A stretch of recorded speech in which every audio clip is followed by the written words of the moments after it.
to make it through this so that people don't think that the solutions to our energy problems is another Keystone pipeline or another, which of course just this week has spilled all this muck into this town in Arkansas. It's all breaking news. And so, can't we do better than this? Well, we're not going to do better than this from the government and the Department of Energy and the large corporations.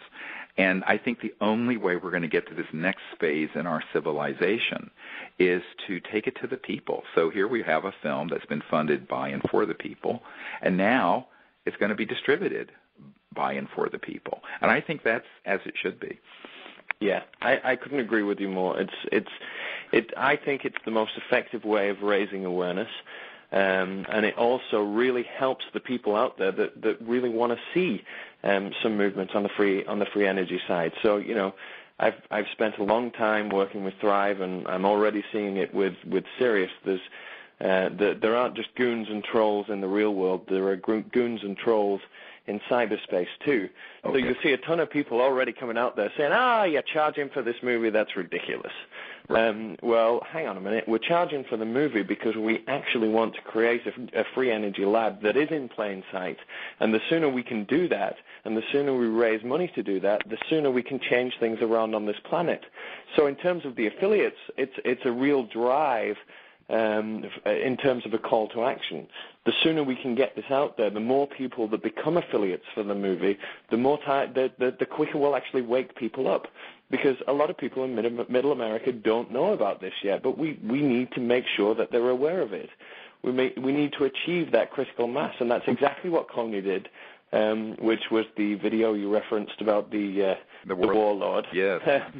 That's what they did, but they did it in a different way, and it was promoted, and I've heard a lot of theories on that, and I have my own theory on that, because when you look at the bill that passed through the House a couple of days later, it also just, of course, in absolute glory and glee, because everybody on Facebook and online was supporting it, the bill actually contained something that allowed U.S. soldiers to cross the borders of any neighboring country. And I was thinking to myself, scratching my head, why is that? What's the reason there? Right. A couple of weeks later, I'm sat at a friend's house, with a Time magazine in front of me that just happens to be open on a page that shows all of the countries of Africa. And it's actually a depiction of the biggest kind of gold mining countries within South Africa. Right. It just so happens that country shared borders with the biggest gold mining countries in Africa. So, again, it brings us back down to gold, power, control, military complex, It's crazy. Exactly. Yeah, no, it is. And this is, there's always a backstory to these things. And, most people don't realize that in the last couple of years, almost $2 billion, with a B, dollars have been spent on appalling Hollywood flicks like Battle Los Angeles and other things that attempt to portray the ET presence in the most negative way possible. But this is all part of the propaganda that's been unleashed that of course, Dr. Carol Rosin warned us about, that Werner von Braun, who invented the V-2 rocket for Adolf Hitler, on his deathbed said, look, first we're going to have the Cold War, then we're going to have global terrorism, then we're going to have things from outer space like asteroids that are a risk that we'll have to put weapons in space for. But the trump card we're ultimately going to play is that we're going to hoax an alien invasion. And so how far we've gone from the time of Steven Spielberg's Close Encounters of the Third Kind and the movie E.T. to now there's this rubbish that comes out every few months, a new video game or movie that portrays the whole E.T. issue in the most appalling, defaming, xenophobic light possible. And I think that what we're trying to do, as well as bring out the new energy information, is to expose that agenda and say there's another way here. And the other way, and since we're talking on the World Puja Network, where everybody understands meditation and cosmic awareness, is that we have to create a new consciousness based in higher cosmic awareness of what our place in the universe is, that we're going to go out in the universe peacefully. We're not going to go out there with guns blazing in some sort of Armageddon scenario fighting aliens. I mean, as enthralled as people are to that fantasy, the reality of it is something quite different. And the reality is that this is something that would redound to the benefit of the military-industrial complex, which, through their lackeys, are funding all these appalling movies in Hollywood. So we're admittedly the underdog in a very small voice, but I think that when people see Sirius, this film, they're going to realize that they've all been in a Truman Show.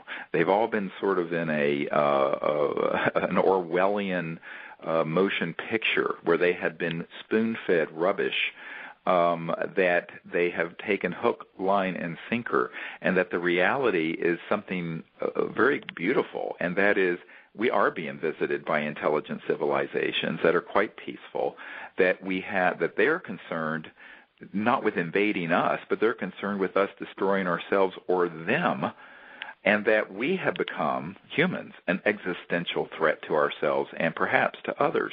When you connect the dots, and this is actually going to be in the film, that Ben Rich, the head of the Lockheed Skunk Works, before he died, stated that we already have the means to take ET home, that we already have technologies that are interstellar capable, and that we're going out in space. If you combine that statement with the fact that we're going out in space with weapon systems, and that we have thousands of nuclear weapons aimed at each other, even still, that why wouldn't the ETs be concerned about us? So I always tell people, people have these fantasies of marauding aliens, and I say, well, actually, I think the bigger concern is marauding humans, because in the last century we have murdered 200 million of our own people in warfare, and we continue to do so.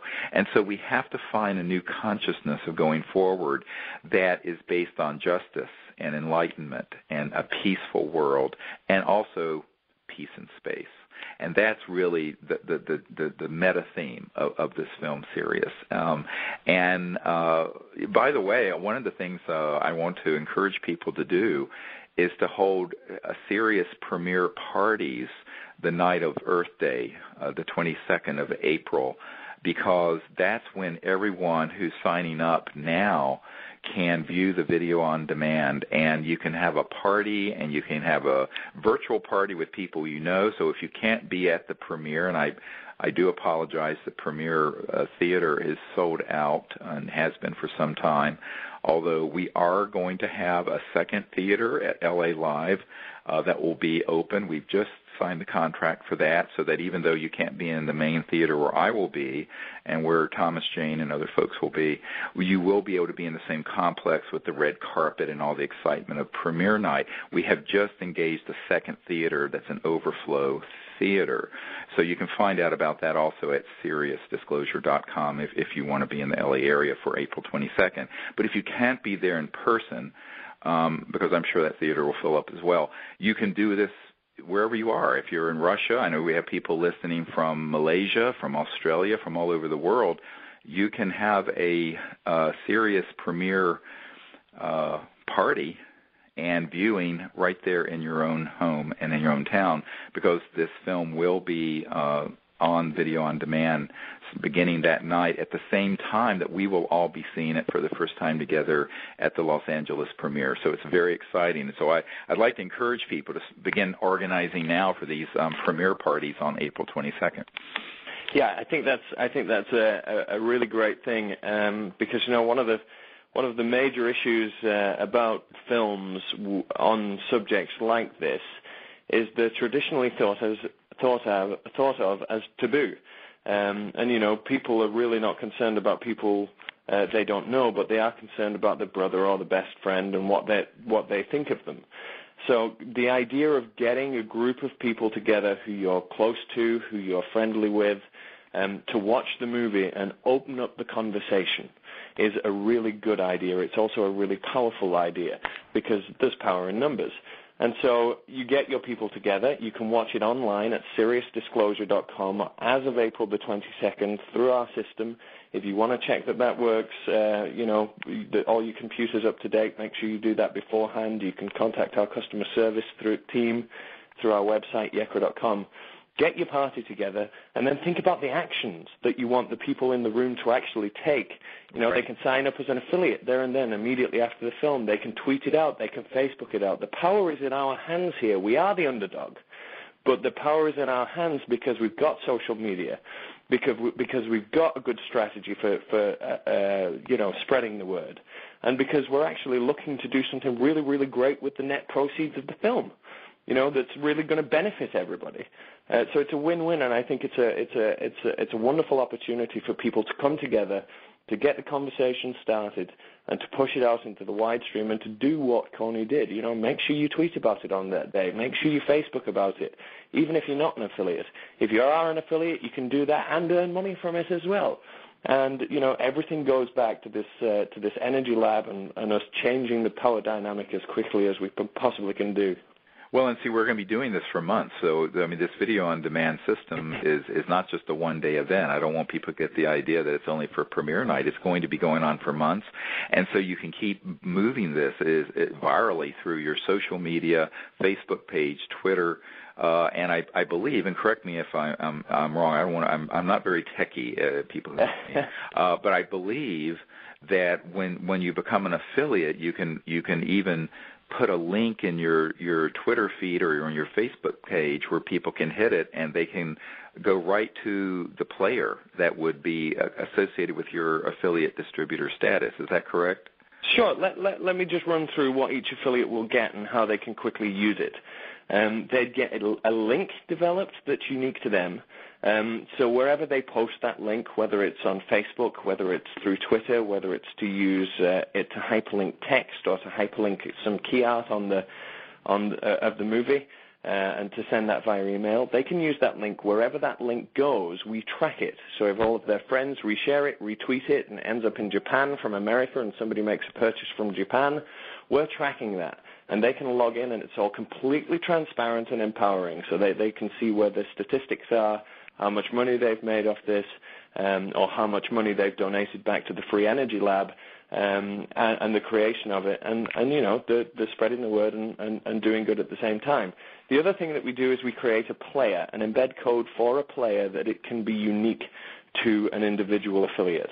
So, of course, if somebody has a website or a blog, they can take that player, they can write a nice article, send that information out to their constituents, if you like, to their community, and actually include the movie right there. So you're talking about it and watch it right here. They can pull it out onto full screen from any connected device, whether that's a home theater system or an iPad or an Android device or a laptop or a desktop, and anybody can watch it at any time, a mobile device as well.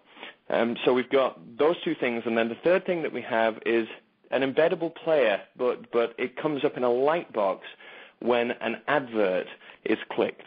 So for those people that don't have the time necessarily to write up too much about the film, but they do want to push it out to their network and they do want to have it on their website, they can just take one of these ad banners that we create, they can pop it into place, and then when a user clicks on that, it will bring up the player right there and then within the website. So there's three very distinct options that they can have. Oh, I'm so glad you're doing this.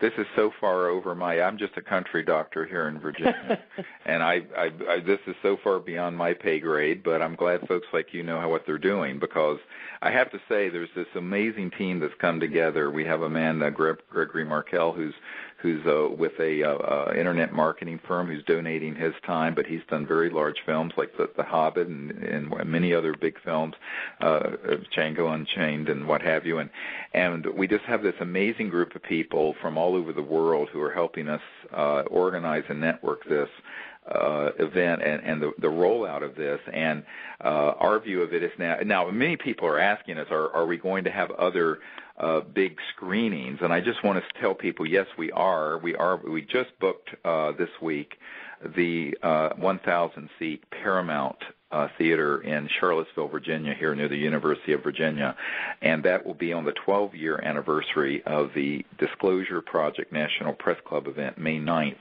of this year, 2013, and so we're going to have the Virginia premiere here. We hope to also have a screening and premiere in Washington the week of the mock congressional briefings that are going to be at the National Press Club the week of the April 29th, although we're still looking for a suitable venue there. If anyone knows of one, let us know. We haven't been able to find a suitable theater that's large enough to hold the crowd we would have there. And we're planning one in London Yay! in July.